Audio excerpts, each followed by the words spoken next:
एक बार की बात है। एक नगर में रामधन नाम का एक राजा रहा करता था। वह बड़ा ही दानी और पराक्रमी था और हमेशा अपनी प्रजा की भलाई करने के लिए तत्पर रहता था। आसपास के सभी नगरों में उनका बहुत सम्मान था। यहाँ तक कि शत्रु राजाओं ने भी उनकी दानवीरता के किस्से सुने थे। एक शत्रु राजा ने यह फैसला किया कि हमें अपने साम्राज्य को बढ़ाना है। इसके लिए हमें राजा रामधन के साम्राज्य को छीनने के लिए युद्ध करना होगा। ऐसा सोचकर शत्रु राजा ने अपनी सेना को प्रशिक्षण देना शुरू कर दिया ताकि हारने की कोई गुंजाइश न रहे। मौका पाकर उसने राजा रामधन के साम्राज्य पर आक्रमण कर दिया। रामधन इस युद्ध में हार गया। मजबूरन उन्हें अपना साम्राज्य छोड़कर जंगल में भटकना पड़ा। भले ही युद्ध में हार गए थे, लेकिन उनकी ख्याति अभी भी कम नहीं हुई थी। जंगल में रहकर वह सभी कार्य करते थे जो एक साधारण मनुष्य अपनी जीविका को चलाने के लिए करता है। शत्रु राजा को जब यह पता चला कि रामधन युद्ध हारने के बाद भी एक सम्मानपूर्वक जीवन जी रहा है, तो उसके हृदय में क्रोध की अग्नि जलने लगी।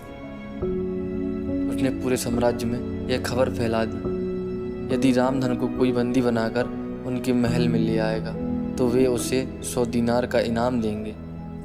यह खबर हर तरफ आग की तरह फैल गई और यह खबर रामधन तक भी पहुंच गई थी। लेकिन भोजन कम मिलने के कारण अब वे लोगों की पहचान में नहीं आ रहे थे। वह बहुत दुर्बल हो चुके थे। कोई उन्हें देखकर कह भी नहीं सकता था कि वह राजा रामधन थे। रोज की तरह वे जंगल से लकड़ियां काटने के लिए निकले। तभी वह देखते हैं कि वहाँ पर एक व्यक्ति बैठकर रो रहा है। वह उसके पास गए और कहने लगे, तुम्हें क्या हुआ? तुम ऐसे क्यों रो रहे हो? व्यक्ति ने कहा, मेरे पिताजी की तबीयत बहुत ख़राब है और उन्हें इलाज की सख्त ज़रूरत है। मेरे पास इतने पैसे भी नहीं कि मैं उनका इलाज करा सकूं। अब मुझे कोई रास्ता नहीं दिख रहा।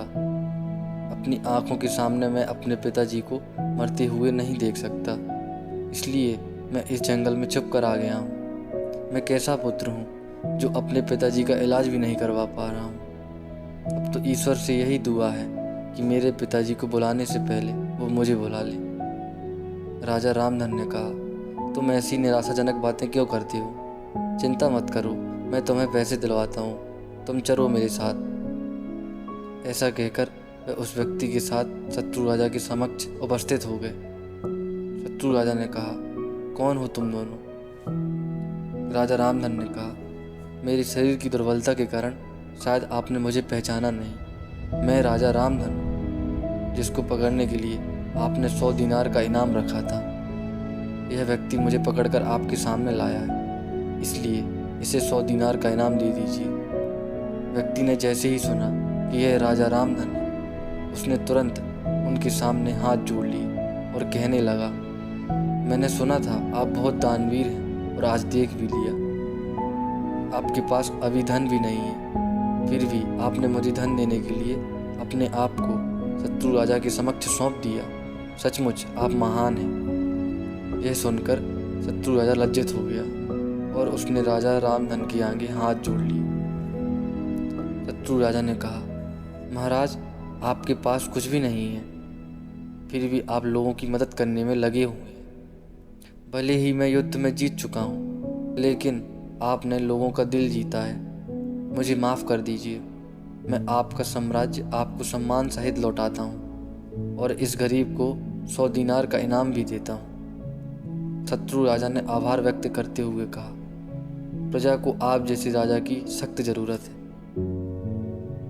यह कहानी हमें यह सिखाती है कि समय कितना ही खराब क्यों ना हो, यदि हम लोगों का भला करते रहेंगे तो वह भला हमसे किसी दूसरे रूप में टकरा ही जाएगा। धन्यवाद।